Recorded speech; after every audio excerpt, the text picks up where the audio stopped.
G'day Tyrol, I hope you had a good week, and so it's now 6:30 sharp, time for starting. I hope that I'll have at least a handful of visitors tonight. I know that some cannot make it, and that's life. That's life. So as usual, I will start with some updates from the AI front, plus some updates on my own front. So, hi Rachel, and I see we've got a second guest. Not sure who it is, but hi Rachel. So, and then I'll discuss for today interviews as data production. But like I said last week, I'll try to also slightly restructure my stream so that I can derive some clips and some highlights relatively easily so as to feed the channel. Hi, Mirella, nice to see you again too. And like I was saying, so tonight I will start with some news from the AI front, then an update, but the two of you already know about it. So an update about the week. Whoa, 6 new guests. So welcome to all of you. Fouad Peter, nice to see you. I was not sure if you would make it tonight or not. So welcome and happy to see you. So like I said, I'm starting with 7, great. I'm starting with some news from the AI front. Then I will also speak a bit of my own, our own progress in AI, and then of course I will discuss with you those issues relating to interviews as data production. Sorry, I realized my microphone was a bit far from me, and I will just pay attention to having some sections that are clippable and that can be then transformed into highlights that would feed the channel, so that the channel is not as austere as it still looks for now. And if you see other Twitch channels, there is usually much more material. But now I start being more and more comfortable, so I should be able to do it. So, for this week, there was one big piece of news, which is that the number of people deinstalling ChatGPT and replacing it with Claude from Anthropic has significantly increased in the world, all over the world, which means that this refusal from Anthropic to have their AI, their LLM used for military purposes and for surveillance purposes by the Pentagon is making it more and more popular. Conversely, as OpenAI eventually signed the contract with the Pentagon, still with the same reservations as Anthropic, OpenAI has lost parts of its popularity. And this has resulted in a conjunction of things. The first one is that indeed the number of deinstallations has significantly increased for ChatGPT, but we already know that. Also, the number of installations of Claude has significantly increased as a consequence. So far, so good. This said, things that we must have in mind are that OpenAI has expressed the same reservations as Anthropic did. So they signed the contract, but in the clauses of the contract, we see the same things as what Anthropic said publicly.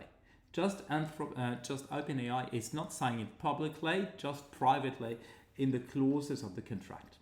It does not mean that notwithstanding their disagreement, the Pentagon will not use their LLM for military and surveillance purposes. So we do not know, but at least we must do justice to OpenAI, acknowledging that they have reservations. And something else so another two things have happened this week in relation to that. And those two things are, first, there was a big breakdown of Claude that lasted for 2 days. I do not know if amongst you there is anybody using Claude, but Claude was not accessible for a few days. And I'm convinced, I heard that this owes to its growing popularity, and I do not think this is the main reason. It is possible, but as any AI business, Claude is capable of receiving more and more users. So, Fuad Peter, could Claude be encouraging the movement against government surveillance, perhaps sparked by Julian Assange? Possibly, and I'll get there. I'll get there.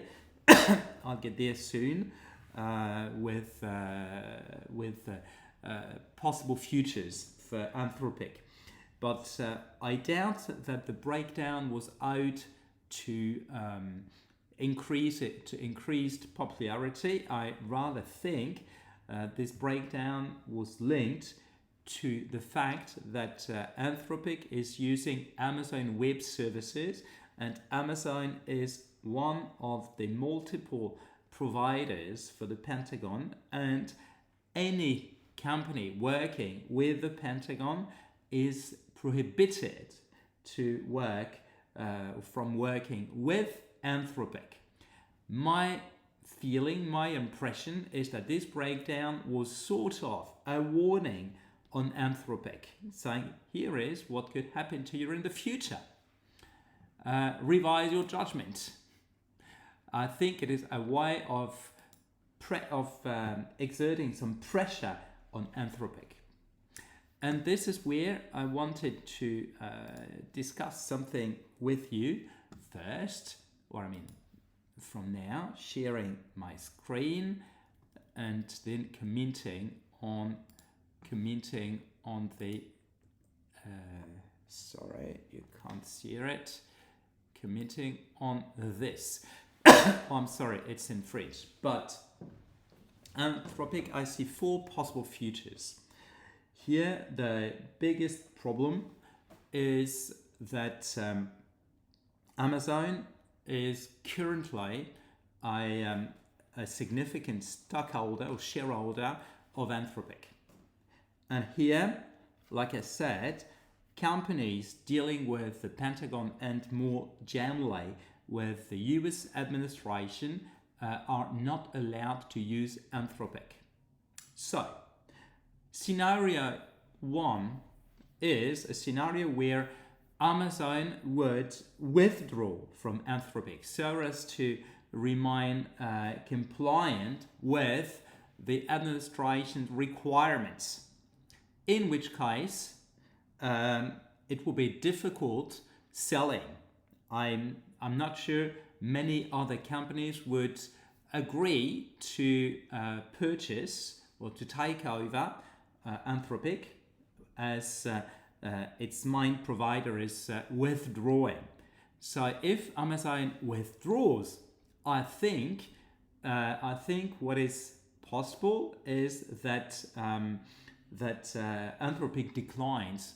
So if fewer and fewer organizations are allowed to use it, and if its main funder and services provider withdraws, then I'm sure that the company will decline and perhaps disappear. So, or have a fate similar to Yahoo, or a fate similar to Lehman Brothers, who knows. Scenario 2, here Amazon withdraws and a European company takes over, and then Anthropic becomes a European company, which means they would relocate their headquarters, probably in Ireland, I suppose, if they do, or in the Baltic states, which are very welcoming, very accommodating for technology companies. But there's a big but. Nowadays, I'm not sure what company could take Anthropic over. You could think of Mistral. It's a French company, Mistral, but Mistral is worth about 12 billions. Anthropic is about 30 billions or something, which then means that the smaller would take over the bigger. I'm not sure it is feasible. I'm not sure there would be sufficient, not funding, but funding capabilities to make this happen, not on the short term. So, option 3, Amazon does the opposite of option 1. Amazon reinvests and takes everything over. So repurchases everything from Anthropic, and then has full control of Anthropic. Probably dismisses its current CEO, Dario Amodei, and this is something that has already happened in the past, where the founder is removed, such as Apple, where Steve Jobs was dismissed, such as Twitter, where Jack Dorsey was removed at some point. It's not unusual.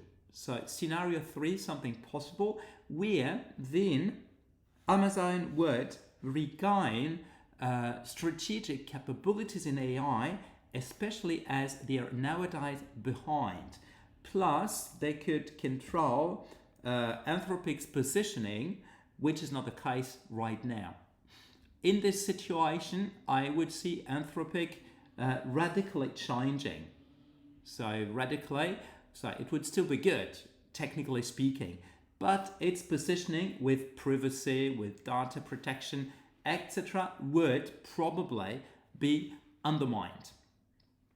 Wins a scenario 4, which is status quo.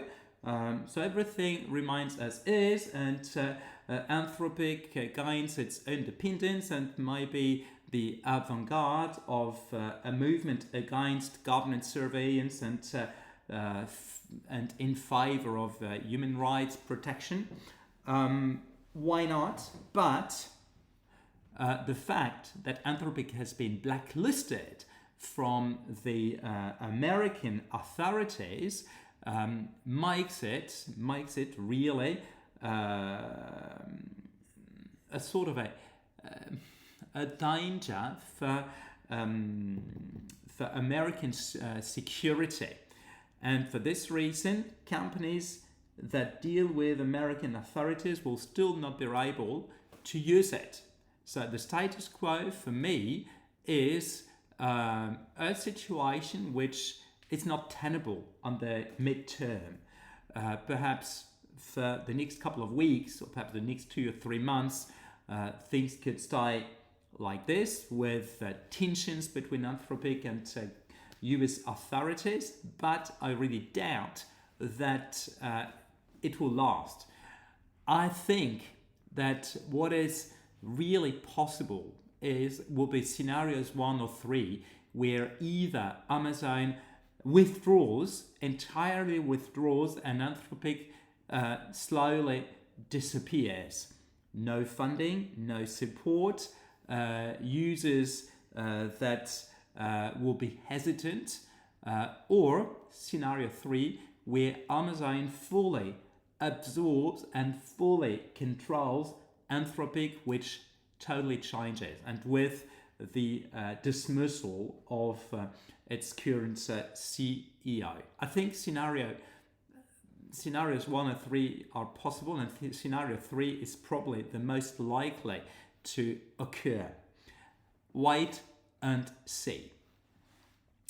Also this week, at the same time as this has happened, OpenAI announced that it will launch a new model, GPT-5.4, which comes in replacement of Model 5.2 and which borrows from the capabilities developed with Codex 5.3. So Codex, I showed you, I'll show you again. Here, just give me a sec. I'm sharing with you Codex, which I've got here. So Codex is the coding and developers, infrastructure, so created by OpenAI, which allows you to develop and code software by yourself. And if you remember, I showed you last time that I've been working on my own CRM. So here, giving instructions, interacting, then changing my prompts, and at the end of the day, this is what I wanted to show you for an update for this week. Something that I've done is that I created my CRM, my own homemade CRM with Codex. So it's an application, a Mac app, and as you can see here, you've got the same menu bar as with any other Mac app, and where here we can have our users, which will be lead sources or ourselves. So hi Brian, welcome, connecting, and those are the users who will be involved in prospection. And what I've done is also that I have used the API of census authorities in France, and I will do the same for every single country where we will operate, and I could retrieve the ID, the company ID, and the VAT ID of each business with the operation codes that are pertinent to us. And here we've got 30,000 plus.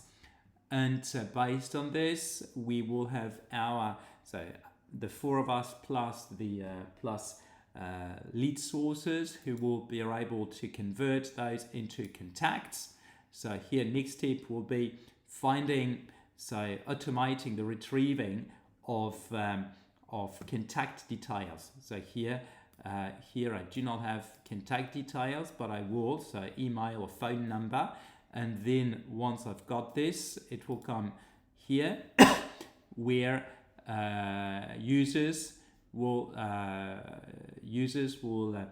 contact them and check whether they can be proper leads, they can be qualified, there can be a proposal, there could be a negotiation, and then we'll know if we win or lose in the operation, and we will know at all times who is in charge. And all this will be leading to quotes. So quotes will be automated based from what the thing to what they subscribe, so the tools to which they subscribe, etc. And then of course at the end of the day, the invoices will be automatically generated, and we will send to our accountant all data he needs. And this ideally using his own API. So I've been doing this, and this was made possible using Codex. And like I said, so Codex is this wonderful, very powerful tool created by OpenAI, and from which the new model, the new LLM, large language model, is borrowing. So this is it's part of the news for this week. So OpenAI announced the launch of a new model. This looks like a scalable system. Oh yeah, that's the idea. The idea is that will be highly scalable. Yeah, absolutely. And this is all I want. So, and I do not want to do something which would be like bricolage or like too much of amateurism with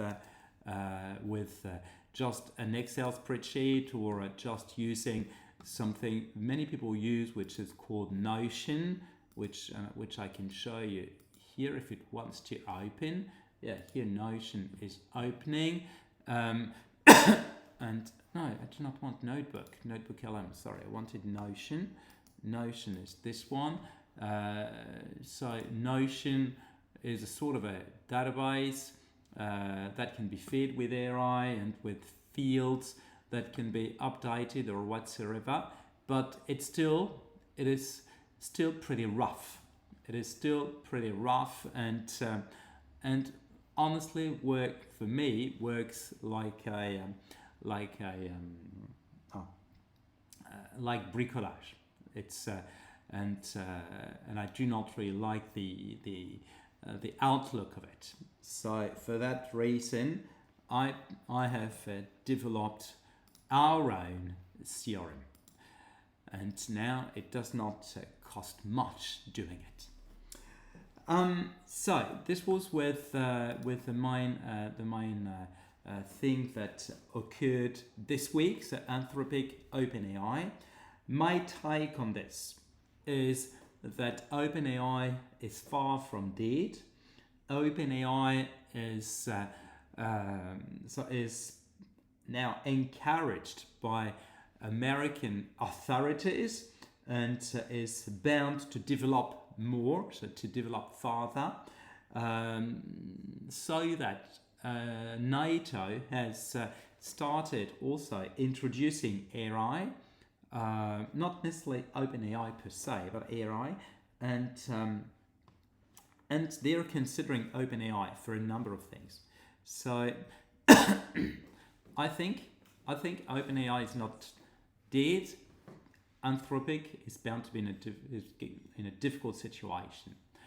Then there is something else which has happened for this week, which was that Jack Dorsey, who was the founder of Twitter, made half of his staff redundant for the company block he is currently managing. So half of his staff has been made redundant, and because of AI. So it's no real surprise, but interesting to know. Also, there is a French company, Pascal, that does quantum IT research and works on developing a quantum computer. Pascal this week was listed on both the New York Stock Exchange, or New York Stock Exchange, and Euronext in Paris. Double quotation, double listing. It is very unusual. Very few companies do this, and this French business is doing it, or did it this week, which means there's something very promising with it. And today, 8th of March, is a special day, but it should be a special day every day of the year. It is so I'll let you guess which day it was. No idea. So today is International Women's Day, and in French we even call it International Day of Women's Rights. So it is just a pity there is only one day, as if it were an event in itself, and yet women must be celebrated.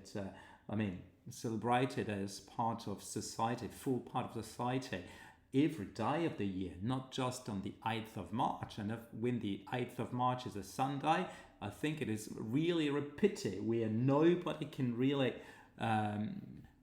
focus on this special event. But the special event should be every day, and many reports reveal that we are far from it.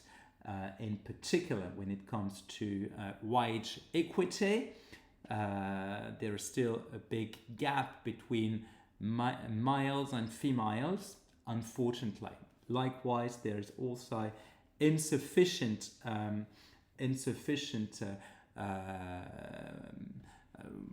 numbers of women in decision-making roles. And this is really why in our own business, where we're four, Lazaro, Mirella, Rachel, and myself, it is important for me that Rachel and Mirella be in the foreground, not in the background. And because if we work together, it's because I really think they can bring something, and the fact that they're women should not be an obstacle to anything. So it should not.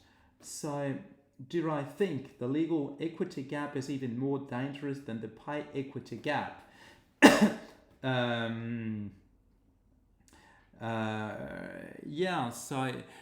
I think the question of the legal, in terms of rights, whether they have more or less rights than males, is more or less dangerous than pay. I think both hold together. This means in a society where women are not paid the same as men for the same job, this means that de facto they're not considered the same. And this means that such a society does not grant them the same rights as males would have. And some of the rights that could be specific to them, such as abortion, for instance, are not guaranteed, or are potentially called into question. And indeed, when you consider societies such as Norway, Sweden, Denmark, Finland, or even Rwanda, legal rights are a perfect par. So that equal pay is a consequence of legal equity between men and women. And in most countries in the world, we are unfortunately far from it. And I think it is, I would not say dangerous per se, but I would say it is more eloquent and more of a concern than just pay equity. And pay equity for me is a symptom of something bigger. And this bigger thing is unequal rights, more generally. So for me, like I said, it's important that not just today, but structurally, Rachel and Mirella be in the foreground as they should, as full parts of this venture. And this venture is not called Vasily and others. It's called Great Education. So we are four, and each of us has their part. That's something I wanted to highlight, so as to raise or lift a number of potential misunderstandings or whatsoever. I showed you my CRM, which was a big achievement for this week. Plus, this week I also had a number of fruitful meetings. I will not report on each of them, but I had lunch, a long lunch with someone who is a headhunter in higher education, but also counseling entrepreneurs and counseling deans, school deans, and he's happy to help and advise us. So when we are ready for that, I will start working with him with his advice. I then also ran a demo with 5 schools, or it's like 4 schools this week, plus something else. And in all instances, they are very, very interested, not just interested, but enthusiastic. I had a number of people who sort of fell in love with our tools, and who will push. So for one school, I meet with people from teaching and learning development, and tomorrow they're meeting with the person in charge of dissertations and thesis, and they will show that person what the tools can do and see if that person is interested for her own role, knowing that my things were passed on to them by the dean in person. Also, I spoke with someone initially about something very different. Someone who was recommended to me by a friend, and who is also doing his DBA under the supervision of another friend of mine, which we realized as we spoke. And he is into AI and education. He's got a school, and we spoke, and he's very interested. He's in love with my tools and really wants to help. After our call, he sent me a message saying, "Oh, do you have 5 minutes? I might have a potential client for you." And I could not, as I was on a subsequent meeting with someone representing an association of French universities, and he really adores Diotima, the tool that detects the usage of AI, and he really believes that there is a big need for something like this. Plus, I mentioned other things on which we're working and where he thinks there is a big need in state-owned universities. And he will organize in June a webinar with a number of program directors in state-owned universities, so we can talk about their pain points and see together the solutions we are bringing. So it is very promising. Then I had a very fruitful meeting with the person in charge of master's programs in another school, and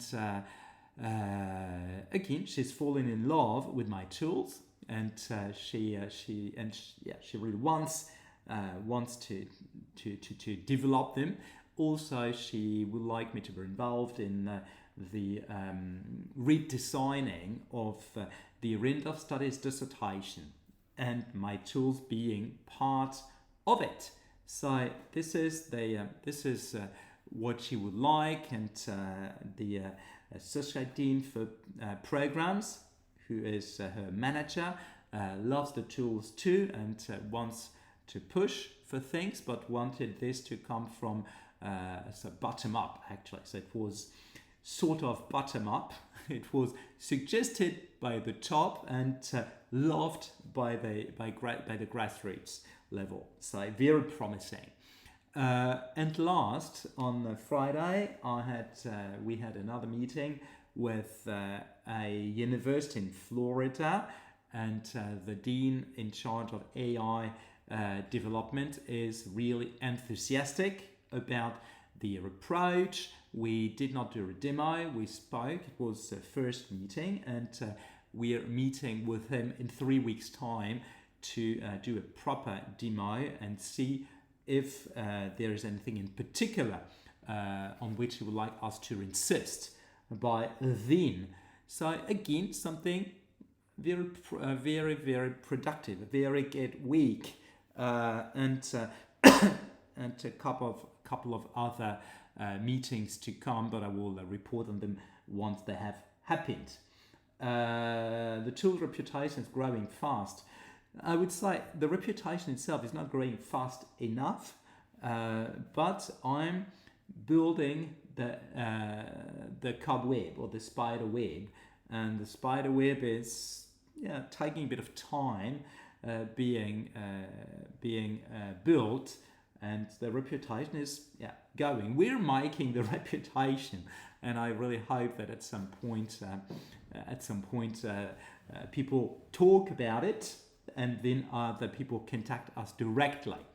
And to finish with this, I mentioned when I showed my CRM, I mentioned the fact that we will probably work with a number of lead sources, and for this I have had a couple of meetings with a number of people who could be good, starting in France with regional universities, not universities, sorry, regional schools, so private schools. Those I really do not know, those that are not on my radar, but that are in the CRM, as I could scrap, like I said, the contact details of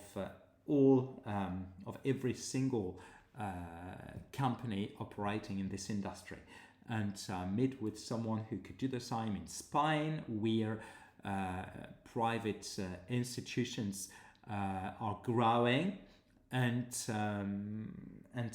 it will be red for a start. So happy with how things are going to be on the short term. This is it for the news, and for now, then I can talk about the interviews and interviews as data production. This week I want this week I will not show you many prompts like I did in the past few streams. So I will try not to be repetitive and redundant from one stream to the other. If there can be surprises, it will be better, I think. This said, there will be one, but it will be just to show you something more than to help you by yourselves. So here, something important is that students tend to love doing interviews because they think it is rich, it can be flexible and deep. So, which in principle, on paper, is true. Conducting interviews is a good way of gathering rich insights from people. But the very question is, does an interview really produce research data, or just retrospective narratives that the researcher should discipline? Or does the interview produce any data that could be useful? So an interview in itself is not a piece of data. An interview needs to be decrypted, and you need to decide whether it is data or whether it is opinion, whether it is just a nice story, or whether it is just rubbish. And here, I will just take 2 examples with you for a start. Just for a start, and then we will discuss why students like the interviews, what it really produces, and at what conditions, under what conditions an interview can become exploitable data for research. Here, I'll just play quickly just a short sequence from YouTube. Just give me a sec. Here we are. And I'm now playing it, hoping you can hear. And coffee. McDonald's continues to have a firm lock on the fast food business, and thanks to a renewed emphasis on digital, drive-through, and delivery, the future looks even brighter for the Golden Arches. My friend and colleague Carl Quintanilla recently sat down with McDonald's CEO Chris Kempczinski. So here I'm showing this video, so not the whole thing, just a section, because this week you might have seen that McDonald's CEO was ridiculed by Burger King and Wendy's for personal communication which was chaotic, erratic. So I'll show you the quick video where he was having a bite of the new burger. I think it was called Arch or something, and what he said was not conducive at all. So here, this interview was 5 years ago. Excuse me, who was barely months into the corner office when the pandemic hit. And here is that conversation. Chris, we're always grateful when you make time for us. It's great to see you again. Thanks so much for this today. Yeah, my pleasure. Thanks, Carl. So far, nothing really interesting. Now, I was thinking about you and the company and sort of corporate adaptation and evolution and innovation. And I was thinking back to the conversations we had in the very early days of the pandemic, where information was very scarce, there was very little context, it was highly emotional, and you were having to make a lot of very tough decisions very quickly. Blah, blah, blah. Here, their interviewer is not asking a question, so we do not know what he wants to understand and capture from McDonald's CEO.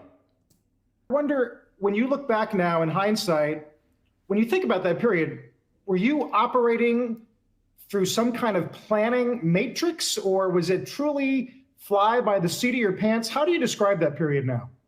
Okay, interesting. How do you describe the period now? Which does not mean what did you do at that time, what was your position at the time, but now in retrospect, how do you view what you did? It was all of that. It was incredibly confusing just to get your arms around everything that was happening. And it was changing in 120 countries where we operate in real time. And I think, the reality is nobody was prepared to have to deal with a situation of this magnitude. Blah, blah, blah. Again, anyone else could have said exactly the same. So far, I know nothing about McDonald's during the pandemic. My case, one of the things I wanted to do at the beginning is I just laid out some principles. So as opposed to trying to anticipate every decision, to just provide the organization with a set of principles that I wanted them to use for how to go about making decisions. So blah, blah, blah. Okay, 10 seconds to say that he developed principles, but we have no idea whatsoever what principles.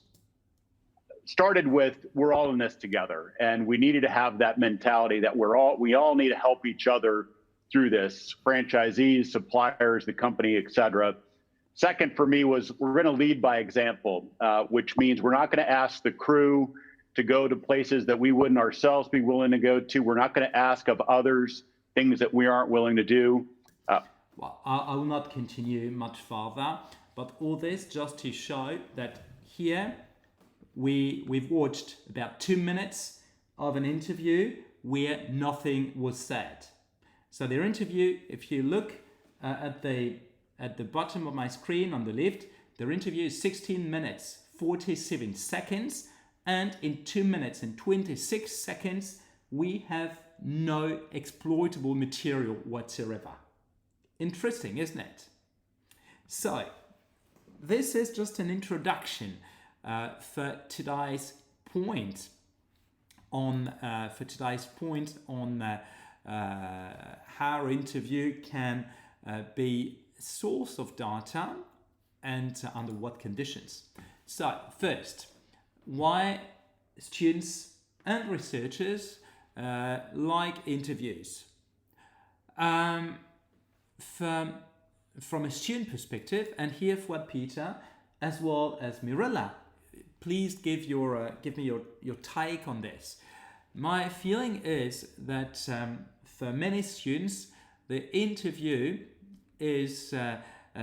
appears as something quite natural, where you have a sort of a spontaneous and genuine interaction with someone, where it's lively, as there is interaction. So you've got something which is not static, it's dynamic. It is a human, as there is this connection or not, and it's deep. So how about you, Fuad Peter, now that you're done with your thesis and you no longer have this stress of their interviews? And what about you, Mirella, as you are conducting interviews? How do you think about this first point, that interviews are popular because they seem natural, spontaneous, lively, deep and human?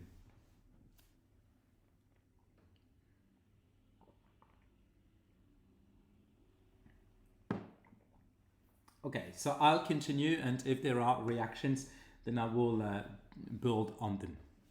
I was worried about their interviews because they could be generic or scripted. Interesting, very interesting. And here, that's very true. It is very true, and this is what we saw here with McDonald's CEO. 2 minutes 26 without anything interesting, without anything really worth an interview. So here we had very generic responses to questions or answers to questions. Okay, I've set up 5 principles. One principle is we work all together. Second principle, we should do good. Third principle is be safe. Okay, you could cite the same anywhere. So it's very interesting that you have this maturity of being concerned about the possible generic or scripted dimension of your interviews. That's a very good point indeed. And what is interesting is that for students, very often, they have their impression that the interview grants direct access to the reality, if not the truth, coming from the field. Because it is someone from the field talking, it is something true with proper insights and really exploitable. But what we see here with McDonald's is not really. So here, why it's popular is, of course, this. What about you, Mirella? Fuad Peter, you try to talk the least amount possible, allowing them time, space to reflect and explore. That's true. Here, with interviews, very often there is a risk of the interviewer interfering too much, or contesting too much, or preventing the person from talking, and I'd like just to check something here where you have, let's say, I'd just like to take, to take an interview conducted by Pete Hegseth, U.S. Defense or now War Secretary. So the Minister of Defense has changed its name and is now War Secretary. I would just like to take one when he was a journalist on Fox News, so we can see how he interviewed people and see how he did not let people talk, and would instead he would instead be more interested in the questions than in their answers. Fox News. American people also want to know what they're sending their men and women to war for. No, this is, sorry, just, okay, sorry, I can't find any reveals plan to counter China. No, I see where he is interviewed, but I no longer see the interviews he was doing. Okay, sorry about this. I thought I would have something more, something really interesting to show, but very interesting indeed. You try to talk as little as possible so as to make them really talk and reveal to you what matters to them. That's something very important indeed. But even there, you're never certain that they will indeed say things that are interesting. So what their interview really produces is a narrative, a justification, or a reconstruction, ex post facto rationalization of something. So here, bulletproof, 2 years, Streambo. Okay, thank you very much for this. I just do not need to buy viewers. I'm happy to have organic growth, slowly but organic. So thank you for the offer. I'll show you again the part. So, a part of another interview where we'll see what we can learn from it. Let's take here. It's not an interview. I had something where there was a clash. Acknowledged. Here. Now, Mr. Hegstaff. Now, Mr. Hegstaff, you have. Here I'm. Oops. Now, Mr. Hegstaff, you have written. Oops. Sorry, just need to share my screen with you. Here we are. So here it's not exactly an interview, it's a clash, but let's try, I'll try something different, which is Michael Mack. Michael Mack. Entire Australian accent. I think there was an interview. Are you? Why the world needs to speak with an Australian accent? Are you? So it's hilarious, supposedly hilarious. So he's a great comedian, very funny. So Florence, qu'est-ce qui t'a convaincu dans le choix d'Alan comme partenaire santé? Les 3 critères qui étaient vraiment importants pour nous, un, c'était déjà le fait d'être justement très personnalisé, à l'écoute de nos collaborateurs, de leurs besoins, des spécificités de notre population. La deuxième chose, c'est d'être aussi juste efficace, que la mutuelle, ça soit pas une tannée, mais que ça soit un service qui est rendu aux collaborateurs. Et la troisième, je pense, c'était vraiment de mettre l'accent sur la prévention et d'aller à anticiper les besoins en fait, des collaborateurs. Merci beaucoup Florence, que ça représente vraiment tout ce qu'on a essayé de pousser chez Alan depuis le début, c'est de faire la prévention la nouvelle norme pour tous, parce que quand on investit dans la santé, dans la prévention, on réduit les coûts, on réduit l'absentéisme, on a des salariés plus engagés. que ce soit sur la sédentarité, le mal de dos, la santé mentale qui sont des sujets cruciaux, mais aussi bien sûr le pouvoir d'achat et les remboursements rapides. On est très heureux d'avoir fait un partenariat avec une entreprise qui a une vision si stratégique à la fois dans sa politique RH mais aussi dans la manière dont elle sert ses clients. Et si vous aussi, vous êtes intéressé à investir dans la santé de vos salariés pour augmenter la performance de votre enseigne, rendez-vous sur alan.com pour nos offres dédiées. It's a fun interview at the live show on. So it should be now. Let's see. Okay. So, gosh. Are you? It's my favourite program. Let's start from. There he is. What an entrance. I was just unsure if it was you know, that's all. I was just doing what I could with the chair here. It's the big reveal. How are you? It's my favourite programme in Australia. Hey, Michael, your tour kicks off in 2 months now. Surely there's not a tougher crowd than like post-Christmas scathing Brits in midwinter. Like, it's a tricky time to launch, isn't it?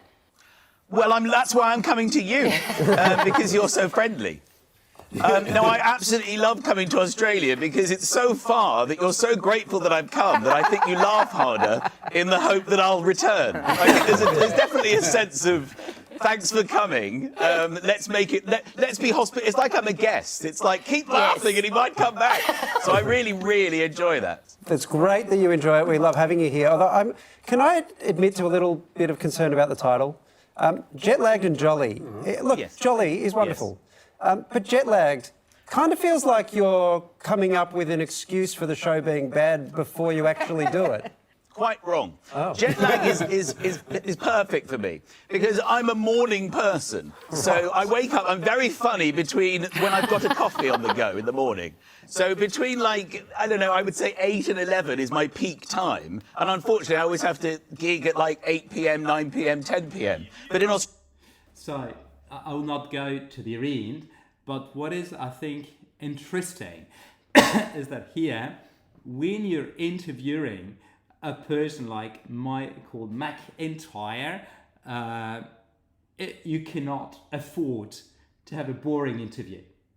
If you have a boring interview, then you have boring answers. And here, the point on jet lag and jelly was a way of showing a real interest in Michael McIntyre and was aimed at making him talk about himself and say something also funny in his own style, which he does, you know. He said, well, he speaks of himself saying, well, where I'm funny is really in the morning between 8 a.m. and 9 p.m. and 9 a.m. So he speaks about himself, and now he is about to say something which is on the right tone, his own tone, where you learn something at the same time as there is a narrative. So is it really true? We do not know, but at least we know it is what he shows. That's the perfect time. So when I go there, I never get onto the time zone. I sleep all day. Probably the best show I've ever had in my life was in Melbourne at the Rod Laver Arena, when I literally slept all day, overslept, people were banging on my door saying, you're on, and I had to get in the car, get out of the car, straight on stage holding a coffee, and I was just all over it. So no, that's why I love it. Jet lag is good for me. So here, interesting. He makes fun of it, time zone difference, saying, as I'm perfect in the morning, when I'm in Australia, it's great because when I arrive, I'm still on the London time zone, so I'm efficient when it's night time for you. So I'm better in Australia, jet-lagged, than being rested in Britain, in London. So here we've got an example of an interview with someone telling us something, really something, in his own style, making a story of it. Is it true? I have no idea. I have no idea if it is true. and I'm sure the interviewers, when they interview him, do not expect to have any truth. They want to have the show. They interview him for the show on their show, on their morning show. And this is something that might come out from interviews. In which case, is it a qualitative interview with real insights? Not really. Partly. The sole thing you know is that Michael McIntyre is a morning person, and the sole thing you know is that he can make fun of any situation. He is sharing an experience that was not anticipated by their interviewer. Of course, here is. And that's both what makes the situation funny and what makes the interview possibly rich with real material, because he is speaking about himself or about his role. So is it about Michael McIntyre as a person or Michael McIntyre as a character? We will never know. But here, what the person we're interviewing is the character, I suppose. And if we interview the character, then we have something we need. If we interview the person, we do not know if it is true or not. But at least we've got probably more material than with McDonald's CEO, if you saw early on. So here here is my reading of this particular situation. But now we will do something where we can then compare with what AI would say. I'm showing you, and I will not read it before you, but I'm showing you an interview with outgoing Walmart CEO Doug McMullen. So their interview was from a couple of days ago. So he resigned or he stepped down in January, so 2 months ago. And here we've got an interview from Harvard Business Review and with him. I'm not reading it in full, but I would just like you to see I would like you to see the length of the questions and of the answers. And here, given the length of the answers, even before we get into the content and we go in depth, then I have the impression that it is very superficial. So just here I'm screening their interview. Then we will take 1 or 2 questions in particular and see what comes out. Yeah, so okay, their interview is not even very long. So it's not even very long, but let's see. Here you surprised us when you announced that you would be stepping down. What prompted that decision? Okay, so here we can expect either a very politically correct answer or something more personal. And here said John Furner, so the new CEO, was ready to take over as chief executive. Okay, this just means that the one taking over was ready. It does not mean that because the other was ready, he was supposed to leave. He has the vision, experience, and emotional connection to take us to the next level. Blah blah blah. More waves of change are coming, and he can see many of those through. When you see someone who can run the laps ahead better and faster, the right thing to do is to hand them the button, step aside and cheer them on. Blah blah blah. So what prompted the decision? I really have no idea. Here, what he's saying is, okay, the person going after me should be okay, but he will certainly not say rubbish. The decision made was forced. I was forced to resign, or he was making my life impossible, or he's incompetent. I do not really believe in that. So, okay, blah, blah, blah.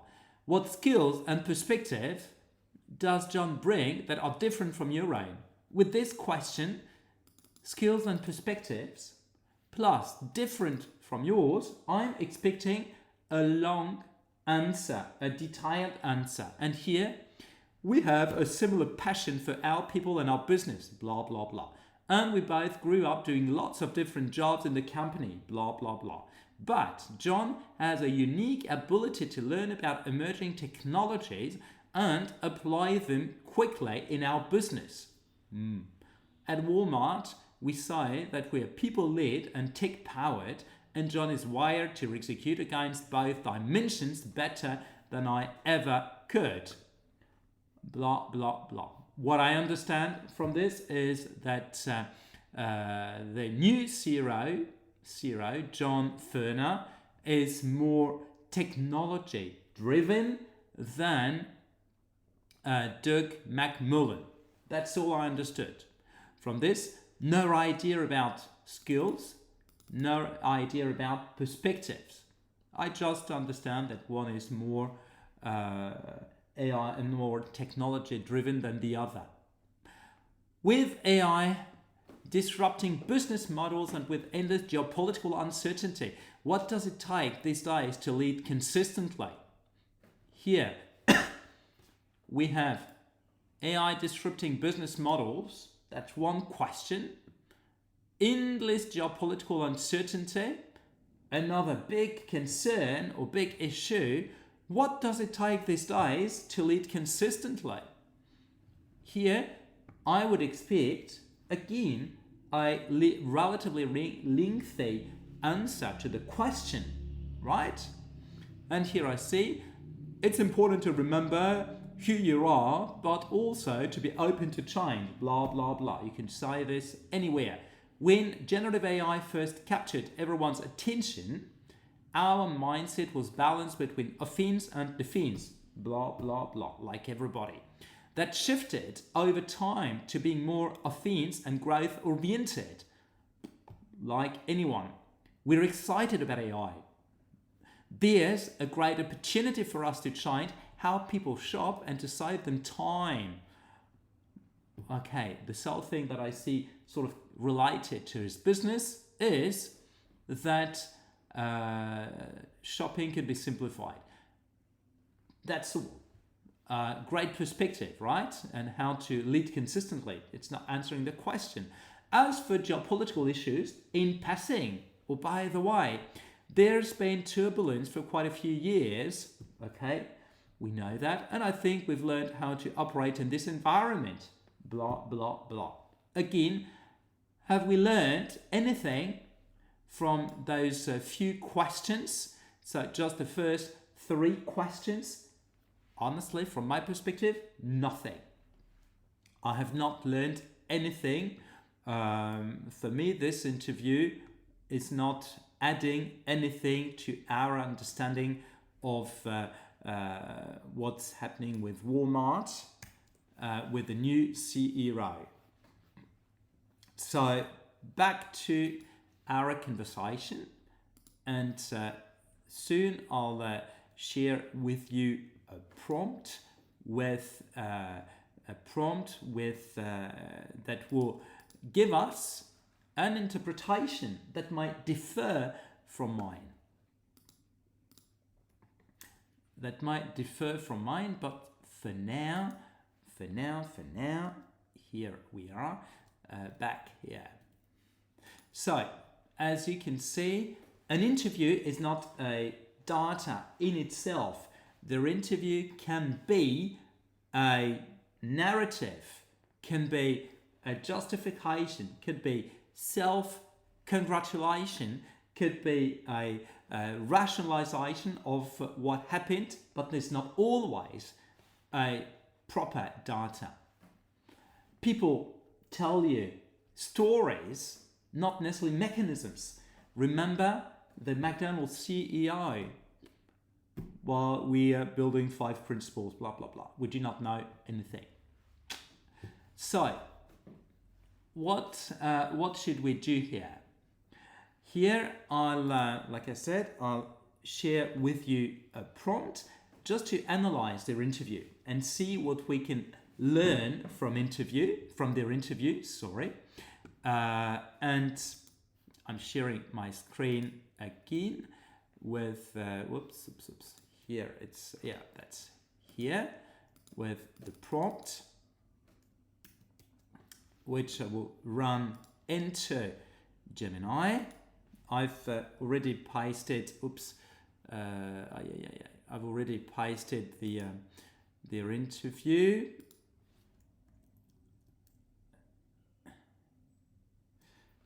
Okay, sorry. Here it is. Gosh. That's not at all what I wanted to do. Okay, let's do otherwise. Okay, the prompt first. Input will be the excerpt. So I'll take the whole interview just to see if we have learned anything from this whole interview. I forgot to show you the prompt. The prompt was saying,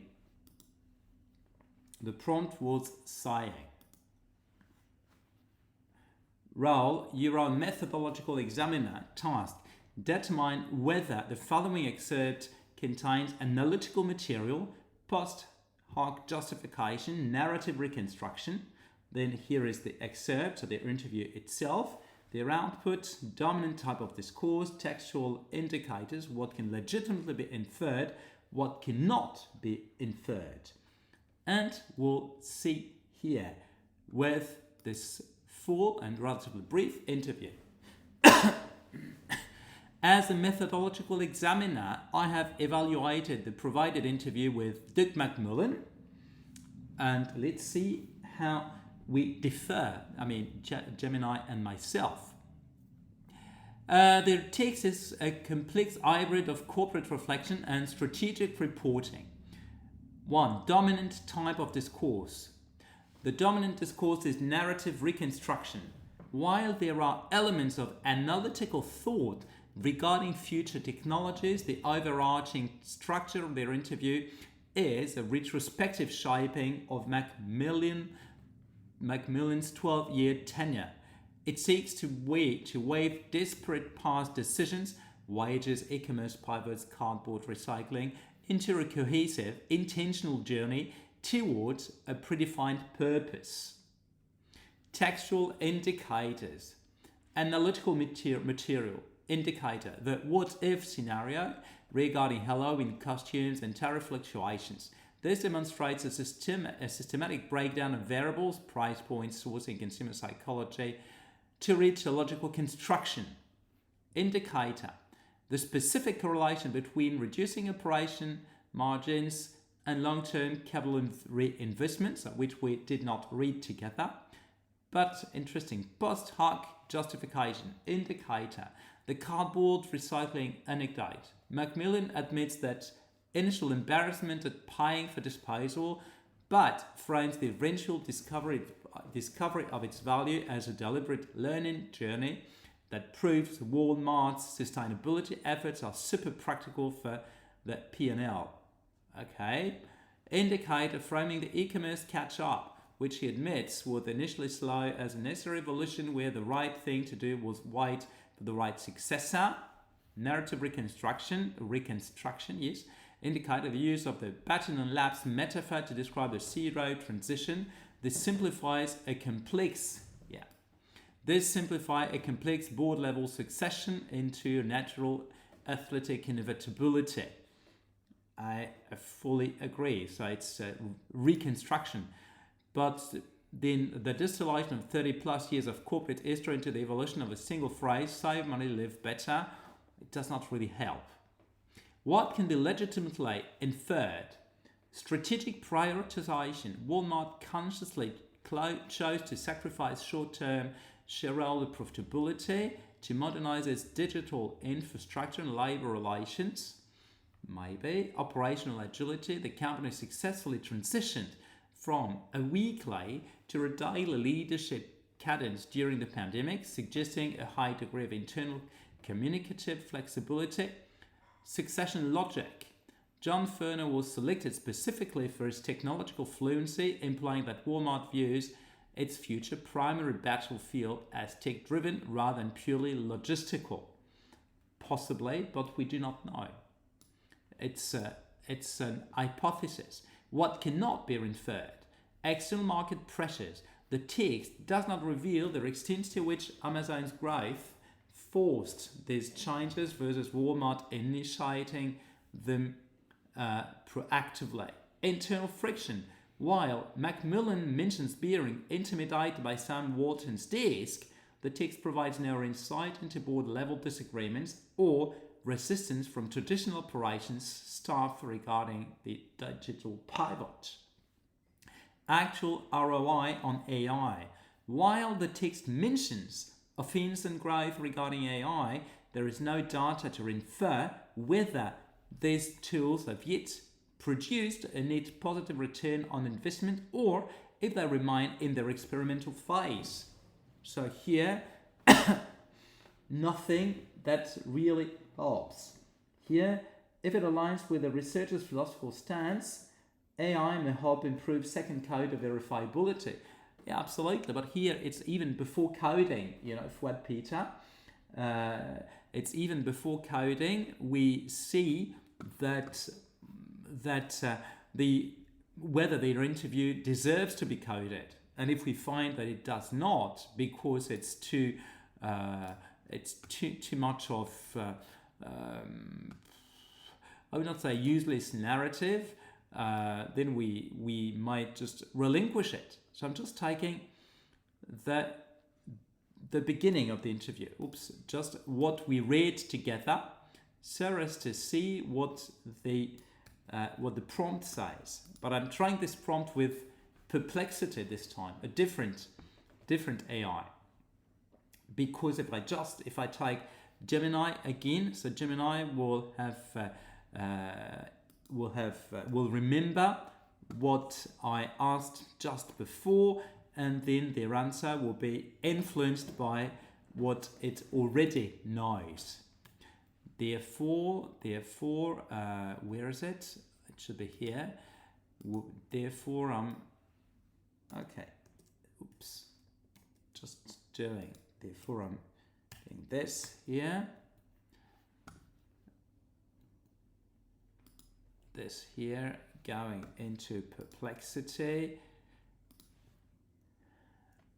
Back to the beginning. Then I'm taking this, and here we will specifically comment on this part of the interview, not the whole interview, and we'll see.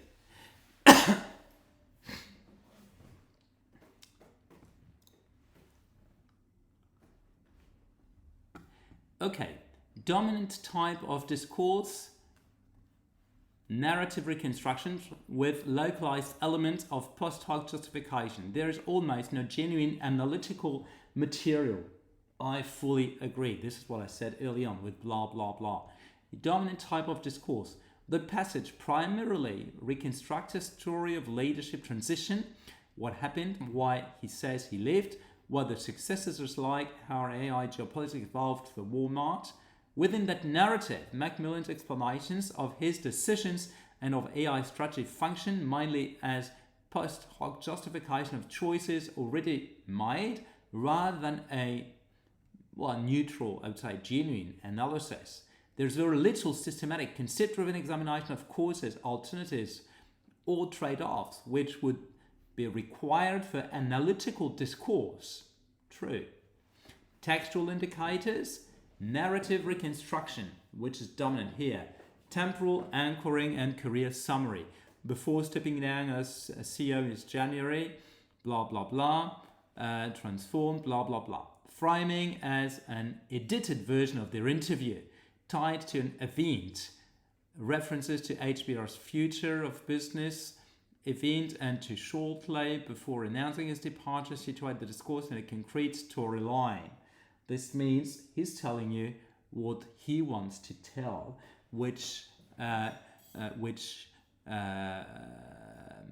enables him to look good. Metaphors of reliant succession, when you see someone who can run the labs, blah, blah, blah. Summarizing identity slogans, that's true. At Walmart, we say that we're people-led and tech-powered. That's exactly what I said early on. Reconstructs an already established corporate narrative. I didn't mention it in those words, but I said, well, it's corporate blah, blah, blah. Post-hoc justification, rationalization of exit. John Furner was ready, blah, blah, blah. This frames his departure as an optimal, almost self-evident leadership choice. Honestly, and this is what I said, but honestly, this hides probably the very reasons for which he is slaving. Idealized portrayal of successor, here's the vision, etc.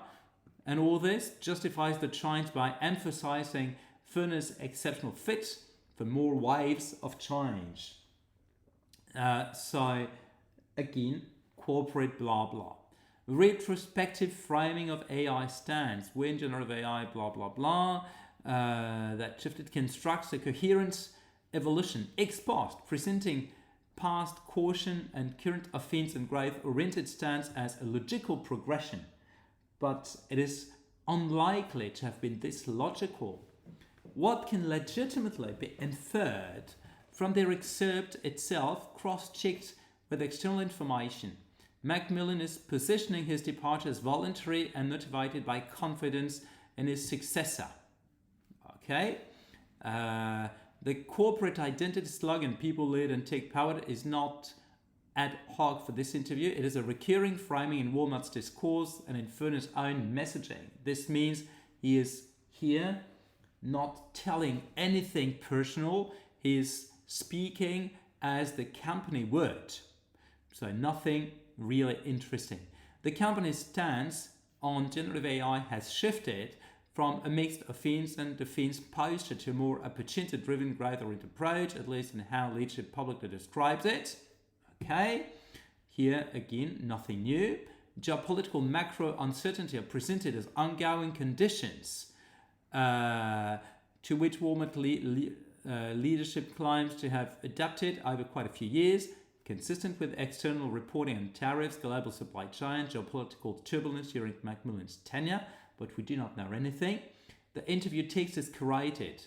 This edited version of their interview and therefore has gone through a selection polishing process, which typically increases the likelihood of narrative coherence and post-hoc rationalization. What cannot be legitimately inferred based on solely of this excerpt, even with background sources, we cannot legitimately infer the actual full set of motives behind Macmillan's departure. Internal performance concerns, board pressures, which I meant before, personal reasons, we don't know. We only see his public rationale. Alternative or additional motives are not evidenced at all. Whether John Furner is in fact better or faster for future labs in any measurable sense, we do not know. It is just a claim, but we have no idea. It remains evaluative and rhetorical, which is what I was saying before, not in the same terms, but same idea. The effectiveness of outcomes in the people-led and tech-powered strategy relative to plausible alternatives. The except does not provide comparative data, counterfactual or independent assessment. Indeed, here, again, it's a strong claim, a generic claim.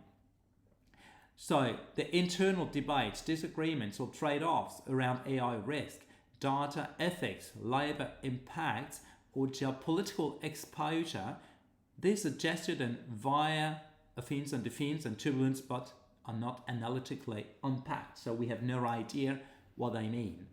any rigorous causal link between Macmillan's leadership decisions and Walmart's performance. No idea. So, for instance, to what extent substantial growth or transformed into a digital powerhouse are attributable to his personal agency versus structural factors? We do not know. That passage assumes the link, but it does not demonstrate it.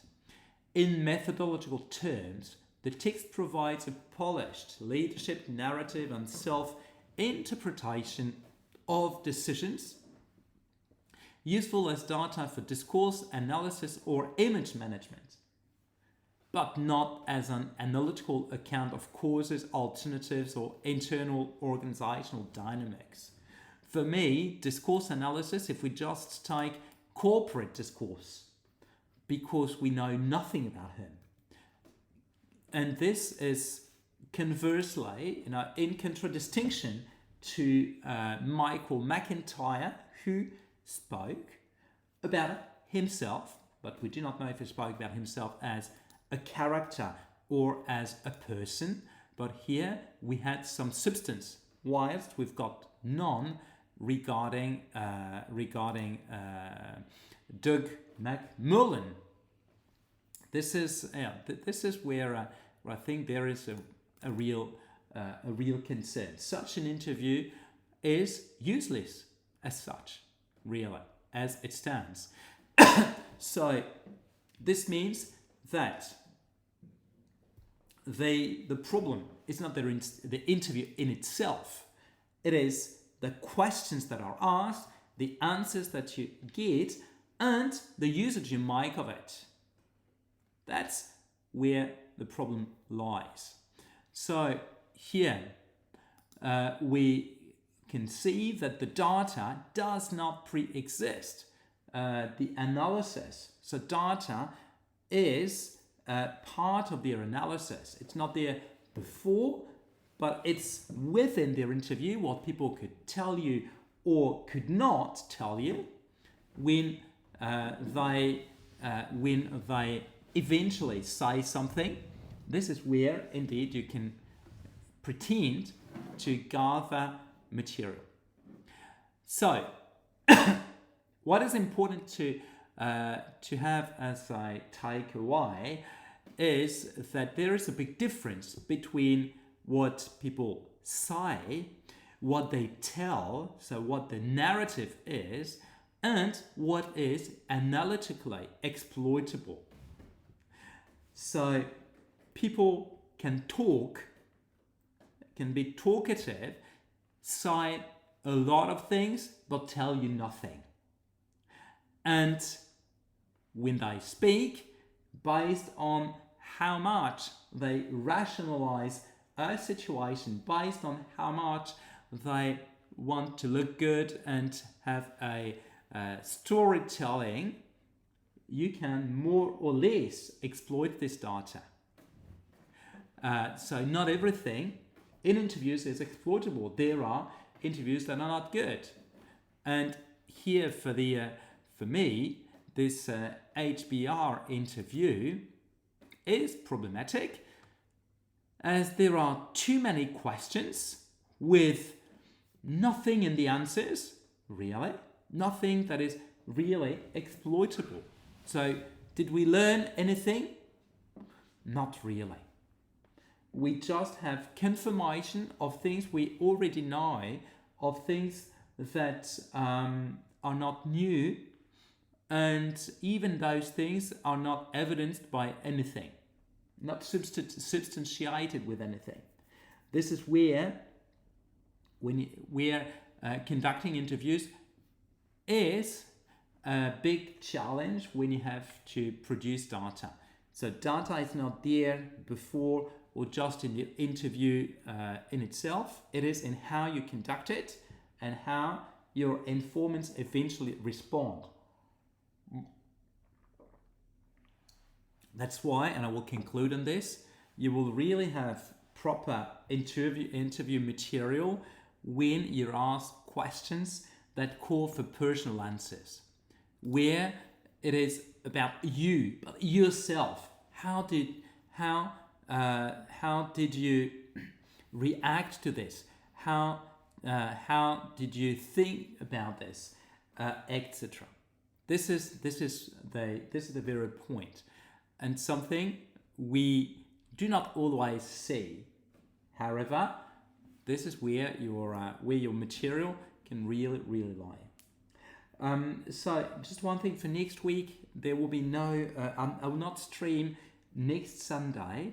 On next Sunday there will no stream. There are elections in France, municipal elections, and I'm going into a different region for polling, and I will not return on the Sunday night, and I do not think I will have proper internet in the evening for streaming, so I prefer not taking the risk of having a chaotic stream, so that next time in English should be the following Sunday, Sunday the 22nd. But I will stream on Monday the 16th.